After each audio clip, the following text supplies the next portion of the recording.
Dans cette nouvelle séquence, nous allons voir comment gérer des styles qui sont assez similaires et qui ne diffèrent que par une mise en forme spécifique. Nous allons créer des styles par héritage. Nous partons d'un style parent et nous créons des styles enfants. Eh bien, voyons tout ceci dans cette séquence.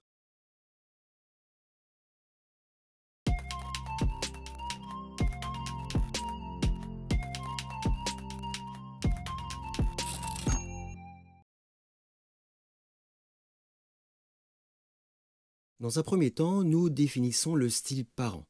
Il est important de bien comprendre que le style parent est le style qui détermine toutes les mises en forme communes de tous les styles.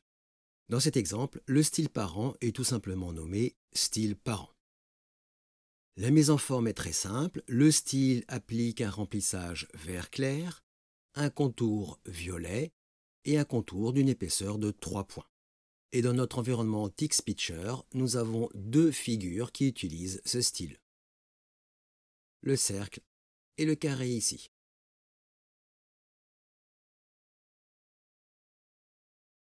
Maintenant, nous voulons avoir un nouveau style, très similaire au précédent, au style nommé style parent.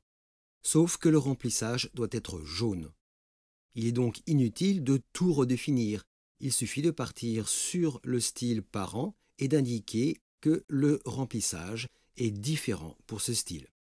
Voici le style enfant. Pour plus de facilité, je vais faire un simple copier-coller. Ce style s'appelle style fils. Dans la définition des mises en forme, nous commençons par indiquer qu'il est basé sur un style, en spécifiant ce style.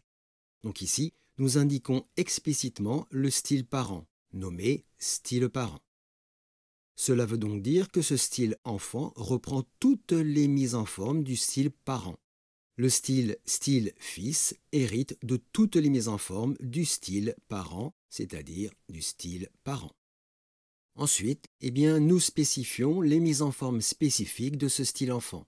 Ici, c'est juste la couleur de remplissage qui change, elle doit être jaune, avec fill égale yellow.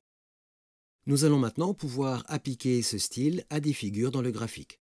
À nouveau, je fais un copier-coller pour plus de facilité. J'enregistre et je compile. Et nous avons bien ces deux figures qui utilisent le style fils. Et nous avons bien leur affichage dans le graphique.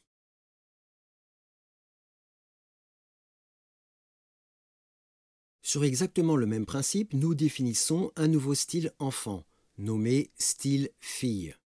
De nouveau, c'est la couleur de remplissage qui diffère. Ici, nous avons un remplissage bleu. Et bien sûr, nous indiquons que ce style enfant reprend la mise en forme du style parent, ici style parent.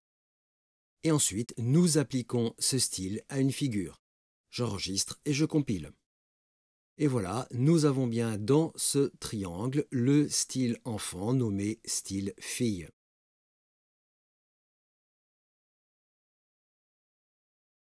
Voyons maintenant l'utilisation pratique de ces styles parents et enfants, de ces styles hérités. Commençons par voir les liaisons entre les styles parents et enfants. Si nous modifions une mise en forme commune du style parent, elle va s'appliquer à toutes les figures utilisant ce style et à celles qui utilisent ce style par héritage. C'est-à-dire que cette modification va s'appliquer au style parent, style fils et style fille. Nous allons par exemple modifier la couleur du contour. Ici, nous appliquons une couleur bleue au draw.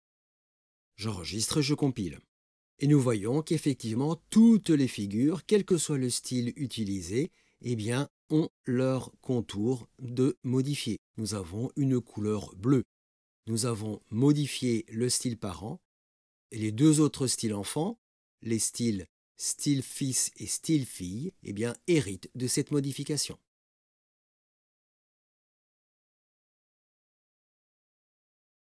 Maintenant, nous allons modifier uniquement le style parent.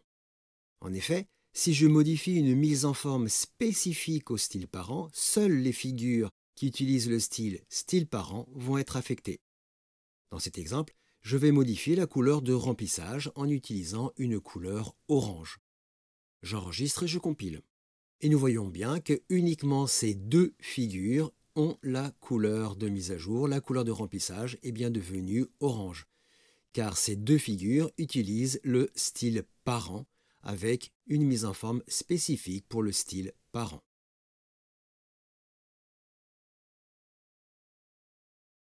Maintenant, nous allons modifier les styles enfants. Donc si je modifie une mise en forme à un des styles enfants, cette modification ne va s'appliquer qu'aux figures utilisant ce style enfant. Dans cet exemple, je vais modifier la couleur de remplissage du style fils. Et je vais appliquer ici une couleur rose avec pink. J'enregistre et je compile. Et donc là, uniquement les figures utilisant le style fils voient leur couleur de remplissage modifiée. Donc voilà comment utiliser des styles parents-enfants, comment s'appliquent les styles par héritage. C'est, comme vous avez pu le voir, très pratique lorsque des styles très similaires doivent être appliqués à des figures d'un graphique. Cela va vous permettre de gagner du temps pour appliquer des mises en forme proches les unes des autres. Il ne vous reste plus qu'à appliquer cette technique à vos propres besoins.